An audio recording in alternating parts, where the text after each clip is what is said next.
कुछ आलमी मंजरनामे की तरफ चलते हैं सेठी साहब। वहाँ पर भी आपकी जो प्रेडिक्शन थी वो ये कि इज़राइल जो है वो टारगेटेड असैसिनेशंस करेगा। इज़राइल ने एक और टारगेट किलिंग की और एक बड़े सरबराह को एक बार फिर निशाना बना लिया इस्माइल हनिया के बाद। उसके बाद हम ये इत्तलात देख रहे हैं, जो इस्राएली मीडिया भी दावा कर रहा है कि नेतन्याहू की रिहाइशगाह को एक ड्रोन से निशाना बनाया गया है और 2 ड्रोन जो हैं उनको तल्फ कर दिया गया, दीगर जो 2 ड्रोन्स थे।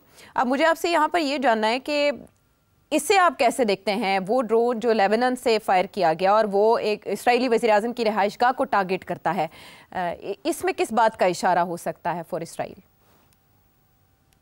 देखिए, एक तरफ अमेरिका इजराइल को अब ये कह रहा है कि देखिए आप और एस्केलेशन मत करें, आपने एक और टारगेटेड असैसिनेशन की है in response to the Iranian attack, तो इसलिए अब देयर इज नो नीड, आप और इससे ज्यादा मत करें। अच्छा। मगर इजराइल बात नहीं मानेगा अमेरिका की। इजराइल का नेतन्याहू इस वक्त फिर एक दफा पॉपुलर हो चुके हैं इजराइल के।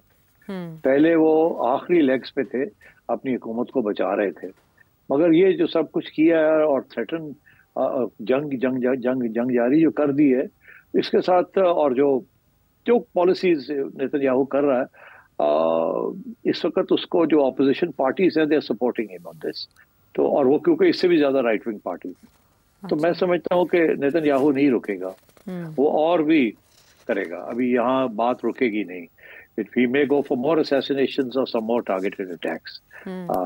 तो I'm afraid अभी there is no end in sight to this. मगर जो दिलचस्प बात इसमें ये है कि हम सारा फोकस हमने किया हुआ है इजराइल के ऊपर और अमेरिका वर्स एंड इजराइल, मगर हमने एक चीज को नहीं देखा और हमें देखना चाहिए, वो ये कि अमेरिका के अंदर क्या हो रहा है अबाउट द इलेक्शन, जो अगले महीने इलेक्शन होनी है, वहाँ क्या हो रहा है और वहाँ ये जो मिडिल ईस्ट क्राइसिस है वो कैसे प्ले आउट कर। आज खबर आई है कि पाकिस्तानी डॉक्टर्स जो हैं वहाँ एक कम्युनिटी है PAC जो बनाया हुआ है उन्होंने, फिजिशियंस, उन्होंने मिलके डोनाल्ड ट्रंप को सपोर्ट करने का फैसला किया और उनका ये ख्याल है कि अगर डोनाल्ड ट्रंप जीतता है तो इमरान खान के लिए बेहतर होगा वो गवर्नमेंट के ऊपर, पाकिस्तान गवर्नमेंट के ऊपर प्रेशर डाल के शायद इमरान खान को रिलीफ दिलवा सके और PTI को भी रिलीफ दिलवा सके, ये उनका ख्याल है। अच्छा, अब उसकी वजह से उन्होंने डोनाल्ड ट्रंप को सपोर्ट एक्सटेंड कर दी है और मुझे लगता है ऐसे है कि ज्यादातर पाकिस्तानी कम्युनिटी या जो है वहाँ वो डोनाल्ड ट्रंप को सपोर्ट करेगी, precisely because they think he is good for Imran Khan. अच्छा, ये I don't agree with this, but चले, मैं उधर नहीं जाता अभी। मगर इसका जो इंटरेस्टिंग डायमेंशन है वो ये है कि जो पाकिस्तानी कम्युनिटी है is part of the wider Muslim community और वाइडर अरब कम्युनिटी ऑल्सो। तो मुस्लिम अरब कम्युनिटी जो है वो बिल्कुल डोनाल्ड ट्रंप के खिलाफ है और वो अब कमला हैरिस के खिलाफ भी होने जा रही है जी।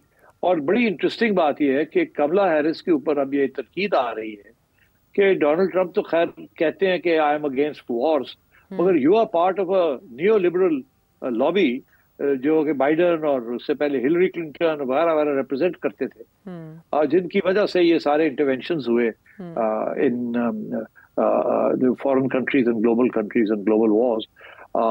तो कमला हैरिस के ऊपर अब एक अटैक आ रही है कि ये जो मार्जिनल स्टेट्स हैं, विस्कॉन्सिन जैसी है या और दूसरी स्टेट्स हैं, वहाँ there is a sizeable Arab Muslim community और ये कहा जा रहा है कि आपने उनको बिल्कुल भूल गए, उनको आपने बिल्कुल इजराइल को कंडेम नहीं किया या आपने कोई भी बयान ऐसा नहीं दिया कि ये जो वॉर है इसको खत्म होना चाहिए और सीज फायर होनी चाहिए और आप भी बिल्कुल कोई आप में और जो पहली बाइडन की जो पॉलिसी रही है उस पर कोई फर्क नहीं है और बाइडन की policy is very unpopular in the Muslim Arab community. So मेरा ख्याल है अब कमला हैरिस को भी देखना पड़ेगा कि एक तरफ पाकिस्तानी जो है वो ट्रंप को सपोर्ट कर रहे हैं, दूसरी तरफ ऐसे लगता है कि अगर कमला हैरिस जो है वो अपनी policy विज़-विज़ the Arab Muslim world change नहीं करती या विज़-विज़ इजराइल थोड़ी बहुत तब्दीली नहीं लाती तो she may actually lose and this vote bank may go to Trump. तो ट्रंप को बड़ी इंटरेस्टिंग जगह से वोट आना फिर शुरू हो जाएगा अगर ये डेमोक्रेट्स जो है अपनी पॉलिसीज विज़-विज़ इजराइल चेंज नहीं करते in the run up to the elections. अच्छा, तो सिट साहब, अमेरिकन प्रेसिडेंट आउटगोइंग, उनका ये कहना कि टेम्परेरीली हम रोक सकते हैं जो ये एस्केलेशन हो रही है ईरान इसराइल के दरमियान, आप समझते हैं कि इस मामले को लेकर वो अभी कोई अहम किरदार अदा कर सकते हैं दोनों के दरमियान सीज फायर के लिए? मैं यही तो बात कह रहा हूं आपको कि अगर जो बाइडेन और कमला हैरिस मिलके कोई ऐसा इनिशिएटिव नहीं लेते जिसके साथ जंग खत्म होती है, अगर ये जंग नहीं खत्म होती, इजराइल पीछे नहीं हटता और ये मार कुटाई नहीं खत्म होती, तो मुझे ऐसे लगता है कि Kamala Harris will not win the presidency और डोनाल्ड ट्रंप जो है बाय डिफॉल्ट शायद ले जाए। ये इस वक्त इफी है, टच एंड गो है, predictions one should not be making, but I think Kamala Harris और जो बाइडेन का ये अब वीक स्पॉट बन गया है और डोनाल्ड ट्रंप बड़े तरीके के साथ नेविगेट कर रहे हैं। किसी दिन वो जंग के खिलाफ बात करते हैं और सीजफायर की बात करवाते हैं, किसी दिन वो इसराइल के हक में को बात कर देते हैं, and so on. He is playing his cards much better than Kamala Harris. Kamala तो मुबारकबाद देती हुई दिखाई दी याहिया सिनवार की हलाकत पर, और वो उससे भी काफ़ी मुस्लिम कम्युनिटी जो है मुश्ता हुई है। सिट साहब, आपके ख्याल में इसराइल इतने मल्टीपल फ्रंट्स पे कि एक तरफ वो हमास, दूसरी तरफ हिजबुल्लाह, फिर इराकी मिलिशियाज, फिर हूतीज़, फिर ईरान के खिलाफ भी वो कार्रवाइयाँ कर रहा है, अफोर्ड कर सकता है इतने फ्रंट्स पर जंग?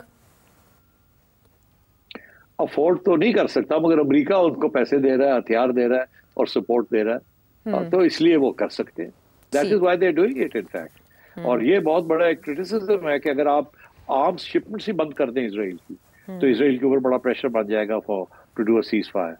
और दूसरी बात, एक और बड़ी इंटरेस्टिंग बात है, मैं जिक्र करता चलूं कि बड़े जो माहिरीन हैं, इंडिपेंडेंट किस्म के लोग लाइक जॉन शाइमा, उनका ये कहना है कि इजराइल आर्मी जो है ना, कॉन्स्क्रिप्ट आर्मी है, तो वो ज्यादा देर ये जंग नहीं लड़ सकती और बदअमनी हो जाएगी और डीमोटिवेशन हो जाएगी, और ऑलरेडी इस किस्म के बहुत से इंस्टेंसेस शुरू हो गए हैं। तो ये ज्यादा देर इजराइल ये जंग नहीं कर सकता, और अगर इजराइल के ये प्लान्स हैं कि वो गाजा और वेस्ट बैंक जो है बिल्कुल ही ऑक्यूपाई कर ले 100% और स्टाफ कर दे और ये कर दे और वो कर दे, तो ये it's going to be very difficult for Israel to do that.